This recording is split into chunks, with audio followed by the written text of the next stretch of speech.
Whose fault is it if scammer Floyd Wallace strikes again? Fans of Floyd Wallace affectionately call him Scammer Floyd for a reason that was apparently on display on Tuesday, as he held a questionable at best live stream, where he may or may not have had some fun at the expense of regulars to pay the fines he's refused to pay himself. Wallace left the United States in November knowing that he still owed $160 for probation fees in Texas and $160, later ballooning to $200 with late fees, for a ticket from New Mexico.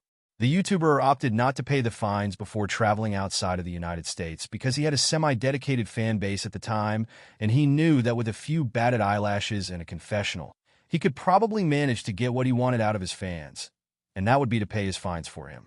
Wallace left the United States and spent what little money he's had on intimate encounters with random dates and/or McDonald's. Happy Meals cost money and are rumored to be incentives for his dates to provide him with intimate gratification. He's also spent the last 2 months insulting, alienating, and breaking promises to his fans. Time after time, he's raised money for causes or events only to back out at the last minute or laugh at fans for honestly believing anything he ever says or promises. Most recently, there's been flare-ups with his major remaining donors. People who make up the most of his donations have either gotten into very public spats with Wallace or have simply stopped attending his live streams and, more importantly, supporting his lifestyle. Knowing this, Wallace started Tuesday's afternoon live stream with a hint of desperation. He said that his fines were due and that if he didn't pay his probation fine immediately, he'd have to leave for the United States and he'd have no choice but to stay in the United States and end his sex tourism career, for now anyway. He needed just $160, folks, $160 to make a difference in his life, and to stay in Brazil for a few more weeks until he had to report to Oklahoma to go on trial for his obstruction trial at the end of January.